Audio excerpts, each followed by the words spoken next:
So hello everyone, and thank you for coming to the presentation on basically debugging Dotty. And here I would like to address some uh, concerns and some patterns, some optimization techniques to speed up the issue tracing workflow.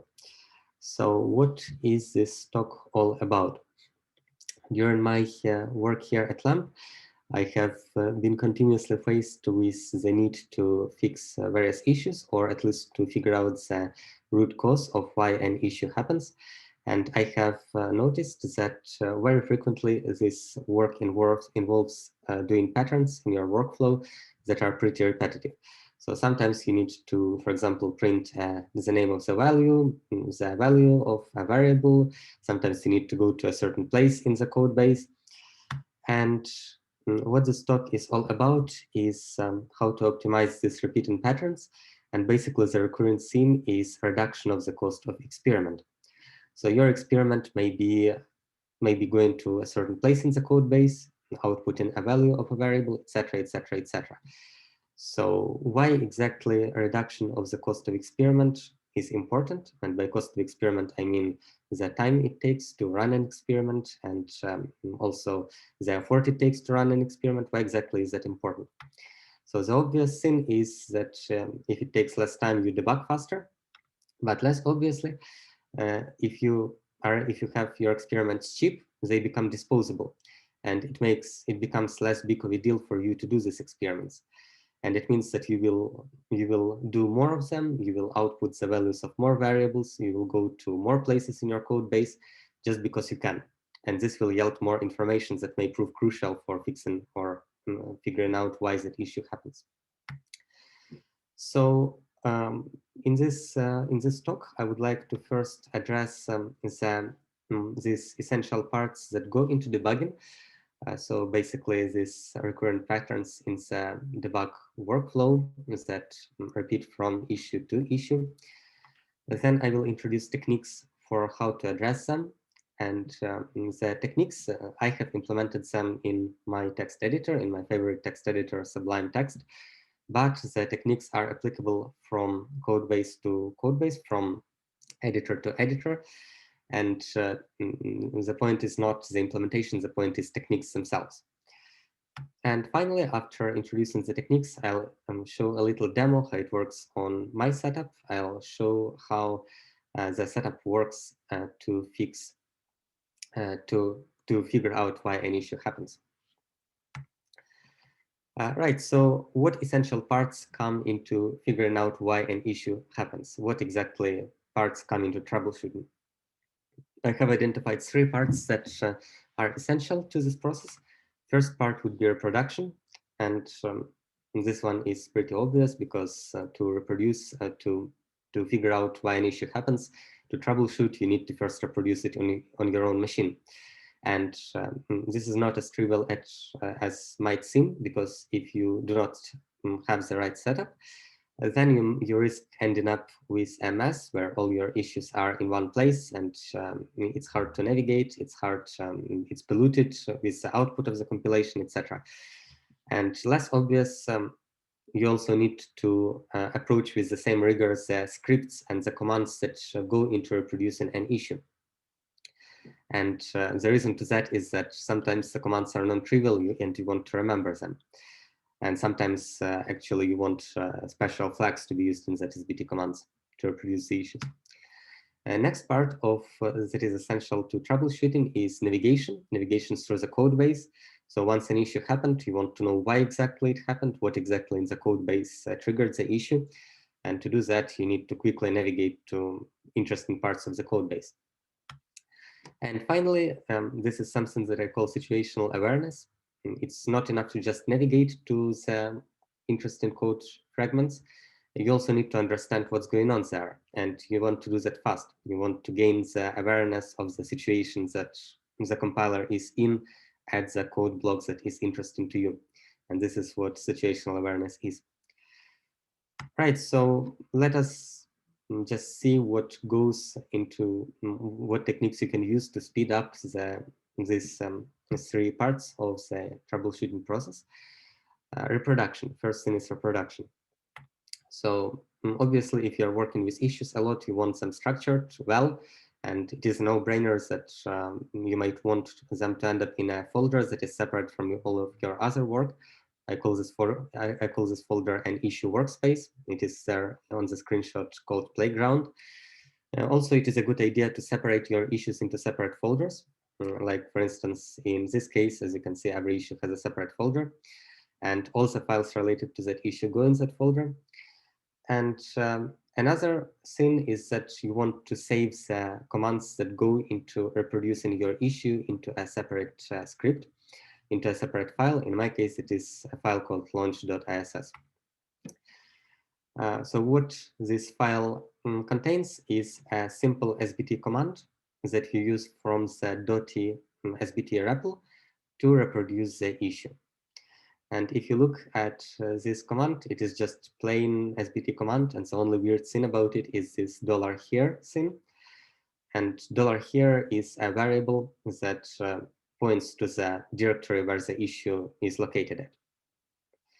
Now, if you have the script, the command, the SBT command written in a separate file in this launch.iss file, it will make sense to teach SBT to actually read this file, find this file, read this file, and execute whatever is in that file. So I have done that with my little SBT plugin that is called Dotty Issue Workspace. And this plugin adds to SBT a command called issue, and you are able to run, say, issue demo, issue, and the name of the issue.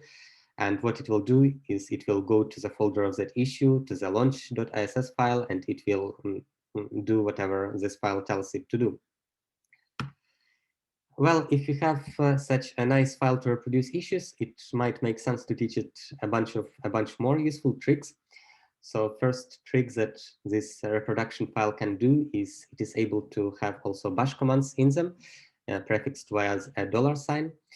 And why they're useful is, for example, to create an output directory and clean up the output directory before every compilation run.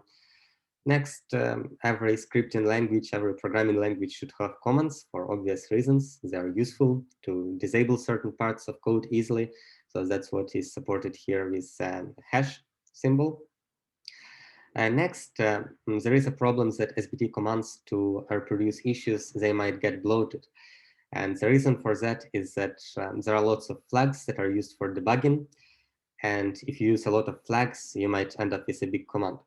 So it might make sense to have multi-line SBT commands where every flag goes on a separate line, and you're able to enable and disable every flag easily with a command. So if the line is indented, it is interpreted as part of one SBT command, as shown on the point 3 of the screenshot. And finally, it is useful to have several SBT commands in one file, for example, in situations where you want to run whatever you just compiled via Scala command, or also it is useful in situations when you have macros and macros go into a separate file, so you might need to compile several files. So that was about the reproduction part. Again, it is supported via this Dotty Issue Workspace plugin, to which the link will be at the end of the presentation. Next important thing is navigation through the code base. First, let us make an error. Let us modify this little demo file that we have to make an error by assigning a string to an integer variable. So we have an error, but next, a reasonable question is what exactly in the compiler reports that error? Where does this error happen? And to find out where, you have this nice why debug error flag. And if you compile with that flag, the compiler will report a stack trace every time it encounters an error. Well, that is all nice and great. You have a stack trace, but then the problem is that you need to actually inspect the stack frames that go into that error. And the problem is that you need to actually do that maybe a lot of times, because there are frames that are more specific, there are frames that are more generic, and what you want is to jump through several stack frames to establish the right amount of context. And so you need your text editor to know how to do that. You need your text editor to know how to jump the stack frames. And not all text editors, not all IDEs can do that, but this is really crucial. So with Sublime, I solved this problem pretty easily. I have taught Sublime to do that via the plugin system. So I alt-click on a stack frame, and it takes me to the stack frame in question. And this proved a great speed up for me. Well, that was what essentially went into navigation. Pretty little thing, but it makes a huge difference. Next is situational awareness, because like, for example, with the previous example, you arrived at a stack frame, you have a certain code going on there. And the question is what exactly that code does. You need to understand what's happening there. And programming is notorious for being pretty abstract craft. So now I see, for example, recover and the function called recover, and it takes the failure as an argument. And the failure is an abstraction over some set of failures, right? So what I want is what actual failures the compiler is dealing with at this particular situation. In other words, you need the ability to quickly inspect the values of the variables that are interesting to you. And this will shed some light as to what the compiler is doing. Now, this is, again, the domain of your IDE or text editor. It must be able to do that. And in case of Sublime, I solved this problem with via Sublime-based macro expansions. So basically what I can do is I can highlight the variables that is interesting to me, that I would like to inspect, and then I hit a hotkey. And that hotkey will replace a variable with a block, and the block will evaluate to the variable's original value. However, it will have a side effect of reporting the value of the variable into the console. And so in this block, you can see that there is reference to the pinpoint sim, and pinpoint is an external library. And it is essentially a println on steroids. We will get back to why we need it a bit later. But the thing is that it is an external library, so it must be declared as a dependency. But the good news is that you can teach your text editor to manage that dependency for you. So in my case, in my setup, I do not really need to do the dependency every time I need to use this kind of tracing manually, because whenever I hit the hotkey, the dependency will be injected automatically. Next, the more tricky part, the more interesting part is what if you debug the variables in that manner, you inspect the variables in that manner, and you end up with a bunch of clutter in the command line, like in this case, for example. So what is happening here is that I am trying to trace a variable in a hot method in the typer, and hot method means that it is a method that is executed many times during one compilation run. And typer is a great candidate for that, great example of that, because obviously Scala is very big on typing. It types everything. So the typer methods will be executed pretty frequently. And we know that our error is has to do with assigning a string to an integer. So probably we are only interested in the case where the pattern variable over here equals to integer. We do not care what the typer really does when it types that package object or these wildcard patterns. We only care about what it does when it types something against this pattern of integer. And what we might want to do at this point is we might want to keep inspecting this hot method, but we want to look into other variables only if the pattern variable equals to integer. So like, for instance, there was this variable WTP. What if you want to debug it only when the pattern is integer? Well, the obvious solution is use if statement, right? You just write if pattern equals to integer, then you log the WTP. But the recurrent theme of this presentation is to reduce the cost of experiment, right? So is this solution costly? Well, I would claim that it is, because first of all, you need to write this if statement manually. Second of all, you need to actually find out how to correctly compare a variable. because this thing that I wrote over here, if pattern equals to integer, it will not work if I actually go to the code base and try to write it. I will need to write something else instead of integer. I will need to express it correctly. So this is waste of time. This is loss of time.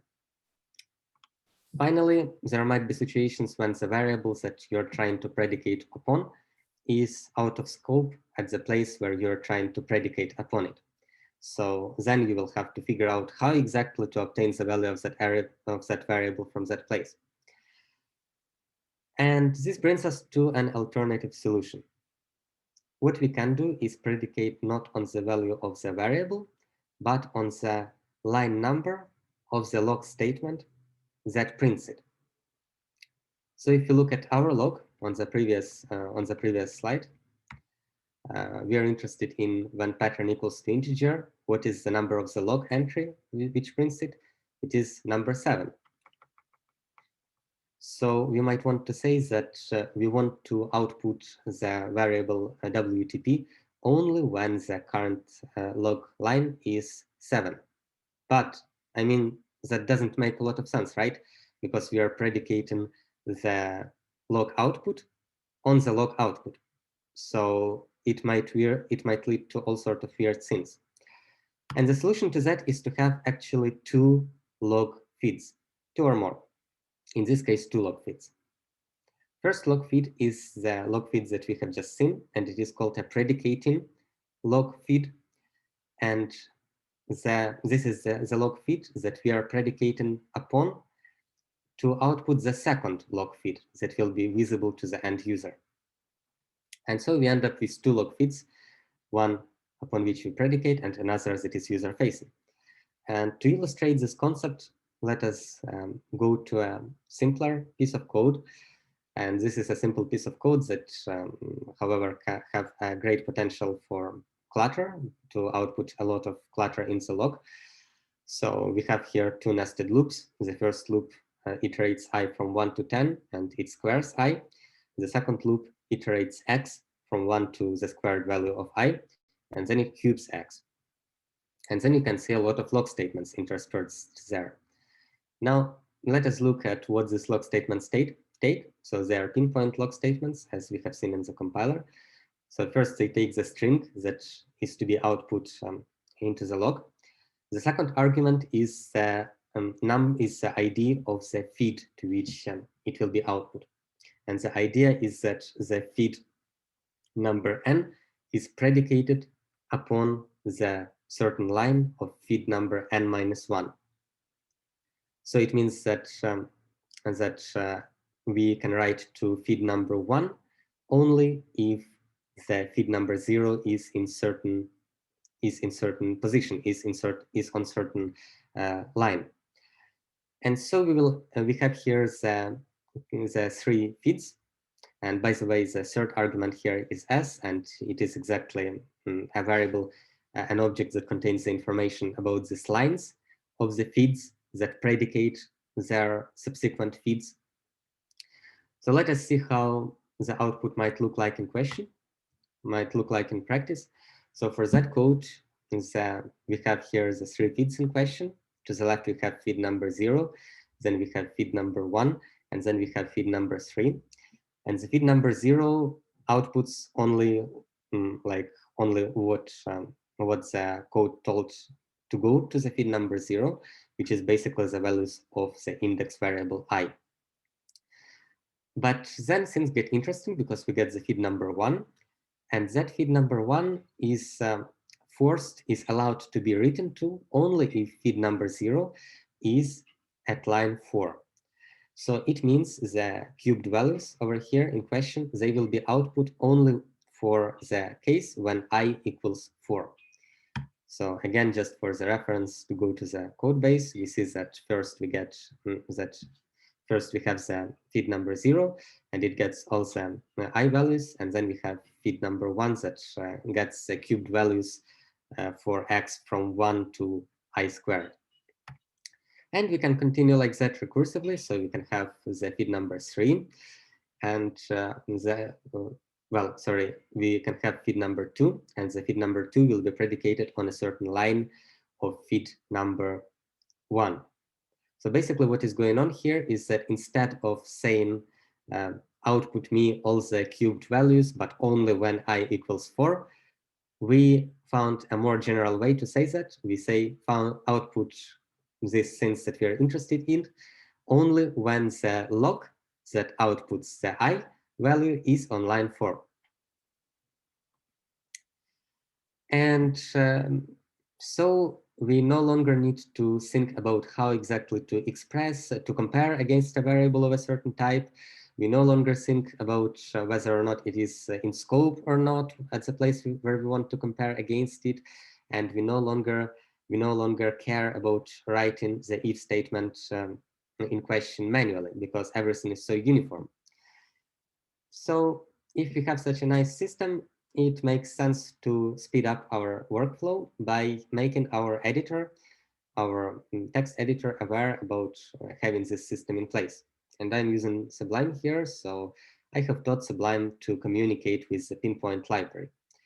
So basically, whenever I want to predicate on a certain value of a certain variable, like in this case, I want to predicate on whether pattern equals to integer, what I do is I find the place in the log where it equals to integer. In line 7, I highlight the number of the line, and then I click a hotkey that I taught Sublime to recognize, in my case, Alt Q, and then it will, so to speak, mark this line. And to mark this line means to record it in a special file called pinpoint-config.json, point 2 on the slide. And it is JSON file that lives in the root of the Dotty repository. It is a synthetic file. And this is a file that Pinpoint library knows how to read. It knows where it lives, and it will read it to obtain all these predicates, of the feeds. And I have also taught Sublime so that whenever I subsequently hit the hotkey to debug a variable, in this case, for example, it is WTP variable on point 3 of this slide. Whenever I hit the hotkey to debug that variable, what Sublime will do is that it will infer the level of the log based on the markers in the pinpoint-config. So I end up with a bunch of predicate feeds, and the very last log feed will be the user-facing feed. And in my case, in the case of this example, the user-facing feed is feed of level 1, and the predicate feed is feed of level 0. And if I run this code, what I am expecting to see is the value of WTP only when the value of PT equals integer. It is equivalent to when to me writing if PT equals integer, then output WTP, like this. So on this slide, we see WTP equals string. It's output only once, even though this is a hot method, even though it will be executed a lot of times, only the stuff that is interesting to me will be output. And by the way, this is a great demonstration of how outputting concrete values of variables can increase your situational awareness. Because, for example, if you're new to the compiler, you'll be looking at PT, at WTP, and you will be going like, okay, what do these variables do? What do they mean? But now knowing the error was that we try to assign string to an integer variable, and we can make some kind of mental connection because we know that PT, the stuff that we predicated on, was integer. Now WTP is string, so we can make some connection. So PT must be the pattern against which the compiler checks, and string must be the actual expression that it tries to check. You can make this kind of reasonable guess. Bonus technique. So these were 3 techniques that we have just discussed, and I find them very essential to the process of debugging and tracing issues. But there is also a bonus technique that I do not find very essential, that builds up on the other techniques, but nevertheless a great help. I call it A/B debugging. So it's pretty simple technique. So very frequently you have a bad case. A bad case means the issues that you're trying to work with, that you're trying to debug. And very frequently, to understand what exactly goes wrong in the compiler, it is useful to tweak this bad issue very, very slightly so that it works. And now you have a bad issue, the one that doesn't work, and a good issue, a good script, a good file that is very, very, very close to the original issue, but it manages to work. And then you can go to the compiler and inspect it a little bit to see how it behaves differently in the two cases. And from these differences, you can infer what was the right thing and why exactly the compiler does not do that. Right. So in this example, I have put the file good.scala in the folder of the demo issue next to the bad.scala, and it has the right type of the variable to which we assign a string. And now the question becomes, how do we run these two cases efficiently and quickly? Well, we can utilize again the SBT plugin, the Dotty issue workspace plugin. Turns out it has one more trick up its sleeve. So on point 1 of this slide, you can see that we have changed the name of the file that we are compiling. Now it is no longer $here/badscala. Now it is $here/$1.scala, and $1 here is an argument to the launch script. And this argument is passed by the user when they enter the issue command in the SBT console from the Dotty repo. So now if previously you wrote just issue demo, then now you write, as shown on point 2 of this slide, you write issue demo bad or issue demo good if you want to run the good example. Well, this is all nice, but you need to type this command manually, right? Or in the best case scenario, you need to scroll up your history of all your commands and find the commands that you need to run.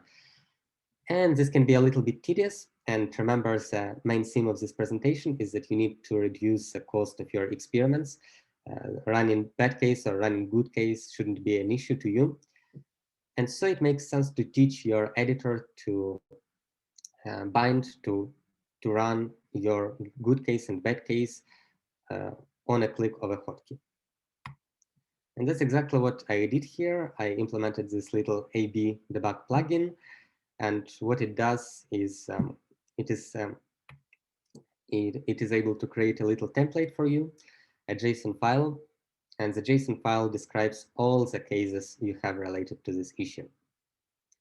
And if you look at this JSON file, you can see that you have the cases, and every case has a command that is associated with that case: issue demo bad, issue demo good. And it also has the markers, which are pinpoint markers associated with that case, because I mean, different cases, they trigger different compiler behaviors and maybe different markers. You write the markers manually, but that's not a big deal to my experience. And we are able to bind the hotkeys, bind these cases, these commands executions to hotkeys via standard Sublime means. It's very extensible. It's very well documented. In my case, I have like F3 for bad case, F4 for good case, and also I have F5 for good-do case. And so basically in this config file, in this JSON file, you can have many cases. You maybe want to work against two good cases, which sometimes is the case for me. So I have this particular setup. Great. So this was the theoretical content that I had today. And now I would like to show you a little demo of how exactly this setup works against a real issue, against tracing a real issue. I have a little video over here. And let us watch it. Let us see how to use Dotty debug techniques to figure the cause of an issue. In the bad Scala file, we have the issue in question. The issue is that foo and bar compute essentially the same type, yet bar fails to compile. It fails to compile because the compiler thinks type parameter A appears in a contravariant position, while being declared covariant. Let us see why this issue happens. To see where spurious error happens, Let us recompile with y_debug error flag. For every error encountered, this flag will force the compiler to print a stack trace pointing to where the error occurred. Let us now save the trace for further reference.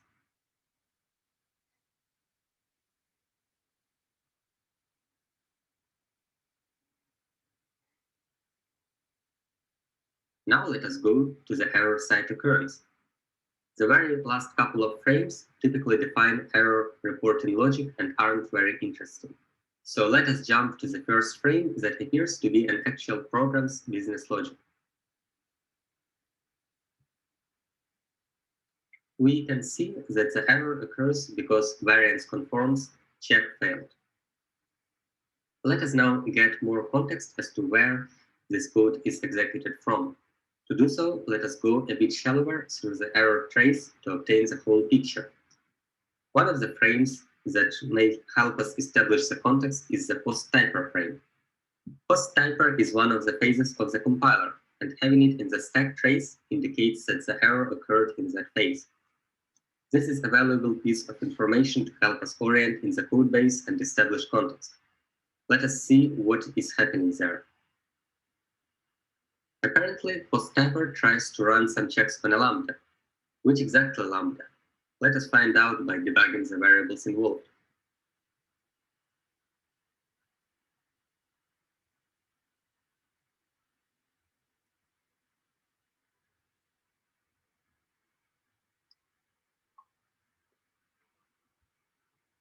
Upon inspection of the arguments, we understand that the check is run twice, and the lambdas in question are the types that appear in our issue. Let us now see what exactly checks are being run by this function.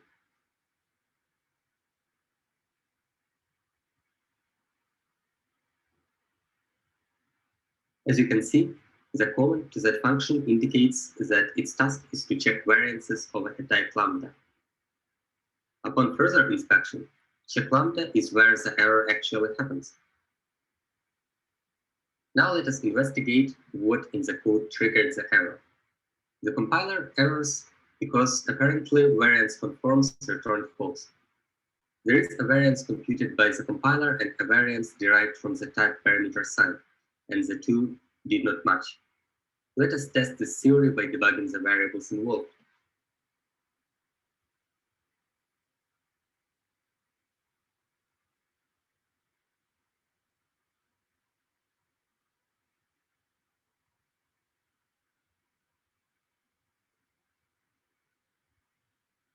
Indeed, for the type parameter b, the variances match, but not for the type parameter a. In case of a, the compiler thinks variance should be -1, that is contravariant, whereas the declared variance is 1, that is covariant. Let us figure out why the compiler thinks the variance should be contravariant. To do so, we need to trace where the variance variable is set to -1. First, let us locate the variable definition.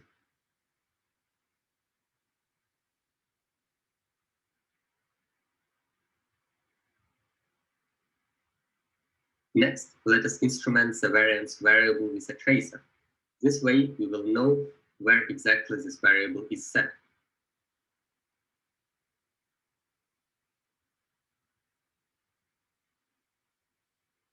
Finally, let's print the tracer from the error site and save the trace to a separate view.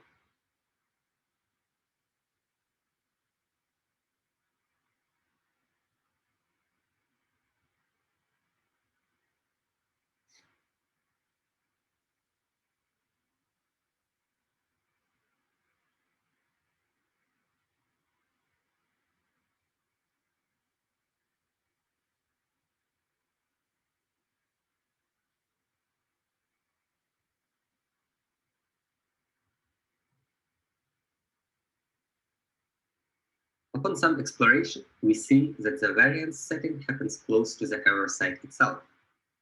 The exact point where it is set is when the variance checker processes type bounds. We can test whether this theory is true by going a bit higher the stack to near the error site and preventing the processing to happen when we are dealing with type bounds.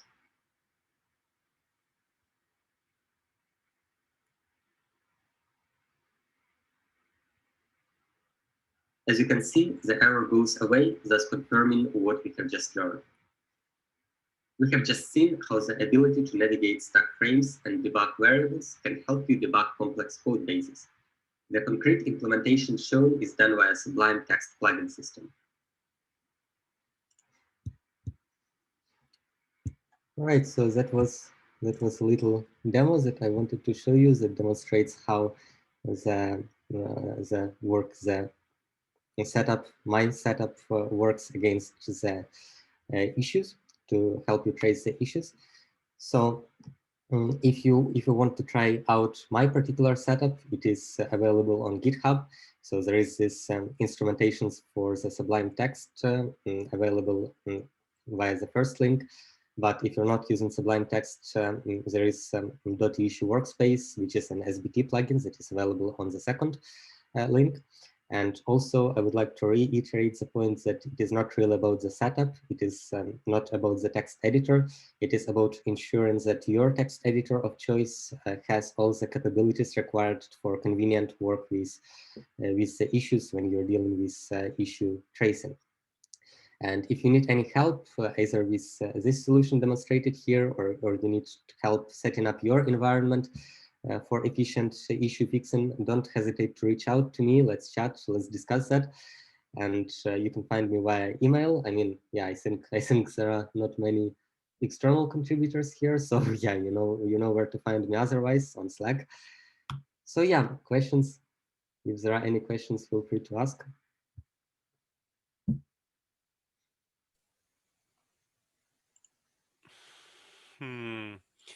So I don't have a question, but I can start.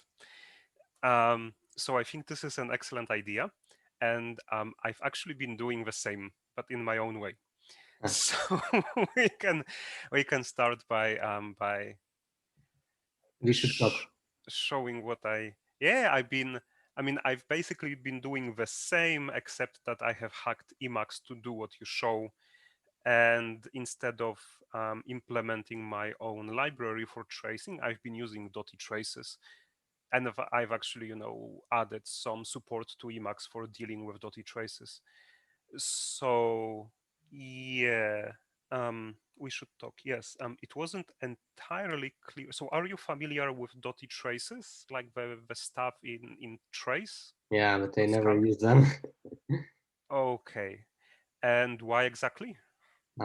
Because I tried using them once. They're poorly documented, and they frequently are not instrumented at the places where I want to inspect. Like I may inspect whatever variable I want in the code base, but only certain ones are output via traces. Mm-hmm. Okay, yes. So I get that it's actually difficult to turn on the traces that you want. And what I've done in order to make that easier is that I've added the option to just force a particular trace, right? So it's not necessary to add any command line options or anything like that. You can just force a trace, but by adding dot force to it. And that will actually print that particular trace out always. And usually that was enough for my particular uses, right? But I add traces where I need them. Um, I think one neat idea would be um, to allow something like you have done in your pinpoint library, I guess, and that is to allow printing a trace only if some already printed trace is on the stack, Mm-hmm. Yeah, right? So that could help. Um, yeah, we should think about that. yeah, we should definitely discuss that.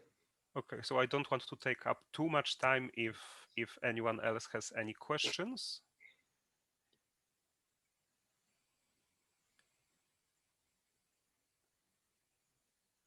Okay, so I guess that I can quickly show what I actually have, and maybe someone else has some ideas based on that. And sorry for Mm-hmm. taking this over a bit. Um, okay, let's see. So I actually have open like a file in which I've been tracing a recent issue, right? And this is actually in Emacs and in the famous org mode. And let's see. So far I've been only using it to script SBT, but it's also possible to actually use org mode to script bash, right? So here I have a simple command for just printing stuff in the out directory, right? And it's possible to actually run this and to, get the output that bash would do, right? So it's a bit different from your setup in that the file isn't actually a script that's run on its own. Rather, this is an markup file in which there are snippets which I can select to run, right? So here I have a snippet of bash that I can run and get its results embedded, right? And this actually, helps me can help me set up the repo in the state in which I can reproduce the Mm-hmm. issue, right? And other than that, I also have Scala files in the current directory, right? So here I have a file that causes an issue, right? And here I have a command that actually compiles this file and prints me the output. So this is actually like Emacs Lisp, but this is more because I haven't focused on actually making this very pleasant to use. I've been just, hacking it together. But let's see how this works. So I can just run it, right? And what that does is it will actually print the output in a side buffer, right? So that I can interactively monitor what is going on. And then after it's done, it will copy this output to this file, right? Okay, let's see. I open something. Yeah, so over here I have output from a single SBT command, right? So this was basically this was the same as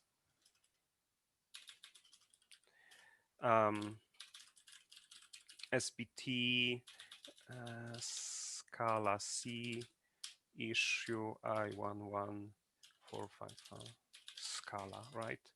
And let's see, what's the exact shell syntax? I guess it's like this, right? Okay, so over here I have the output of that particular command and nothing Mm-hmm. else, right? And this is how, and I already have Dotty instrumented to print me the exact stack trace, right? And so I actually have a bunch of things set up so that it's actually possible to jump over to actually use those traces so that's you don't get lost in all of the output, right? So for instance, if I'm on this line, right, and I want to see what the trace ends with, I can just jump here and I can go back easily. And there is also like a bunch of other things that I have honestly forgotten. Like there is jumping to the next trace Mm-hmm. that is indented like on the same depth, things that I haven't been using since some time, since I started working with Coq. Yeah, but anyway, like this is quite similar to what you have done, and this is what I've been doing, and I think it fits a bit into your picture that it doesn't Mm-hmm. matter like what editor you use, Yeah, exactly. nor does it matter what libraries, as long as Mm. you have the setup to reproduce everything easily. Yeah, exactly. We should talk about it more, I think, Sure. when you have time, Next because week it's a probably. shame that, yeah, it's a shame that we didn't collaborate before. Yeah, I mean, this is one way you find out who to collaborate with, right? You Yeah, make exactly. presentations and people start showing up. Cool. So any other thoughts, any other comments, any other questions? If not, yeah, yeah.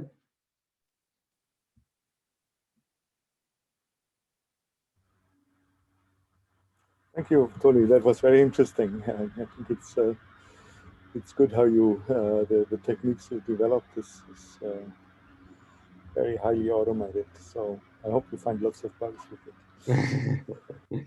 Yeah. Diagnose the bugs. Yeah. Good. Cool.